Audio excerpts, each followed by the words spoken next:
Oh man, that's gonna stick out like a sore thumb, especially since it is my thumb. And, well, how many times have you seen that cliche before? Probably so many times that the next time you see in a book, you just might take that book and throw it across the room. Just make sure you aim it at unbreakable items, because I'd hate to have you spend more money than you need to and replace really things that might have really good sentimental value and might be very expensive, like your TV or something. Anyway, it would be great though if we could come up with different ways to describe things in our book, without resorting to the tired old cliches, wouldn't it? And so, in keeping with that thought, this is part 2 of my cliche removal series. For this video, it is 11 cliches in description to remove from your stories. And I will start with, well, sticks out like a sore thumb. The meaning behind this is that it is describing something that is almost impossible to miss. But what you really want here is that description that makes your reader think, wow, with everything also, or puts a really good image in their head, making them go, wow. A better way to say this then could be, as you couldn't miss the trail of dried blood on the white tiles that led right to the body. As you can see, with that, you're getting the same thing as sticks out like a sore thumb, but a much better description. Water time. Number 2 is cold as ice, or hot as hell. Now, how can we better describe the temperature of something? Let's try this then. Despite the heavy parka, he shivered in less than 3 seconds after stepping outside the door. Or this, for something as hot, and dripping down his face. Both of those you get to feel how cold or hot the area is, and you're not resorting to a tired old saying. Number 3, quiet as a mouse. You could also put in here the silence was deafening, as a cliche you want to avoid, not to mention the calm before the storm. So let's get to the think tank and come up with a way to describe silence that is not the ho-hum stuff we've read so many times before, shall we? The think tank. Think tank, what shall I do? Well, the think tank says, maybe try this. The forest always goes silent when a predator is lurking. That's what it felt like, and that's why she drew her weapon. Number 4, busy as a bee, or insert any. Could possibly also include it ran like a well-oiled machine, or ran around like a chicken with its head cut off. Not gonna try that for myself anyway. And well, anything else that sounds similar to someone being extremely busy. Well, because after all, we're all stupidly busy these days, so how to rectify that cliche? Well, the think tank says something like this. Well, after 8 hours of non-stop work, Jane and Mark were finally able to take a breather. Or let's call it many different things with each of these cliches you want to remove. Maybe come up with 5 to 10 different ways that could improve it and think of the best. Anyway, number 5, white as snow.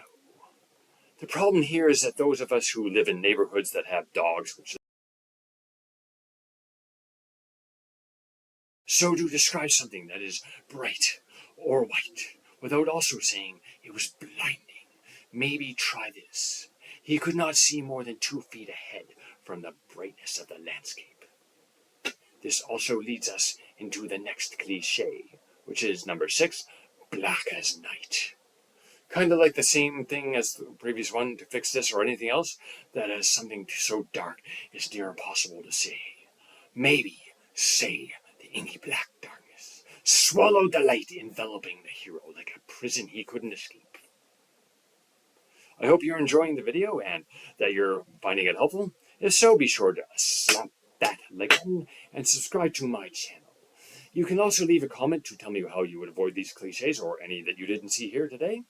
Number 7, sharp as a tack. This generally denotes someone's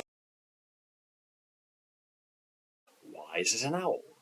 So to show a highly intelligent character, have a certificate showing them to be a member of Mensa or a report card with straight A's. You could also have a teacher put a difficult math problem on the board, and your character solves it in 10 seconds. Number 8. Eyes like pools of... This could be shimmering pools of silver water, or fires of hell. But either way, let's think of something that could be even better than that. Maybe this. Her eyes show the years of pain and betrayal, but also a longing for what each and every one of us yearned for since the day we were born. Number 9. Heart pounding like a drum. This could be because the character is excited about meeting a blind date, or so for each of those, you could try something like this. She had the euphoria from smashing her previous PR on squats. Now lifting over 200 pounds, she'll surprise her boyfriend, do a role reversal and throw him over her shoulder, and put a video up on Instagram of it for the Lift a Guy challenge. Or this one, the singer heard the crowd roaring. It was 5 seconds or 5 minutes to showtime, and with her heart pounding, she knew she was ready to give the crowd the best show she could ever do. With that, you're still having her heart pounding, but giving a specific reason as to why, and not just saying it was pounding like a drum. Number 10. A chill ran down her spine. This one indicates she was scared, not just a little bit nervous. But we can do better than that, so let's do better than that. It was the middle of summer, 36 degrees Celsius, or that and all the sweaty guys, despite this, that and all the sweaty guys around her. The hairs on her arms stood out like soldiers in the presence of a 4-star general. Number 11. Butterflies in his stomach. This tells us that the character is nervous. But why? Is he going to ask the girl to dance or out on a date? Well, like this others, there's a better way to say this. So have him about to phone a girl he has a crush on and to ask her out. He's 15 years old or younger, and it's the first time he's ever asked a girl out before. You've been there if you're a guy, you know the, oh my god, she says no, what if, oh my god, is she going to be like, and that's to push the guy like that. He has a 3x5 note card next to the phone, and he's about to press the last number on her phone number and then hit the call button. But just right before he does that, he puts the phone down. Oh god, she said, I love that. Go to that movie. But he puts, and one last time, maybe one last time or another 5 times, he reads the line he was going to say when he asks her out to the movie this Saturday. Would you like to go see the movie this Saturday? That one I think it was the one everybody's talking about. It was really awesome. Maybe. Anyway, so there you have it. 11 description to cliches to get rid of in your fiction. I hope you liked the video and that it helped you with your own writing. If not, let's keep it a secret, shall we? And don't forget to subscribe to my channel and let me know in the comments what subject matter you'd like me to cover in a future video. Have a great day and a great week.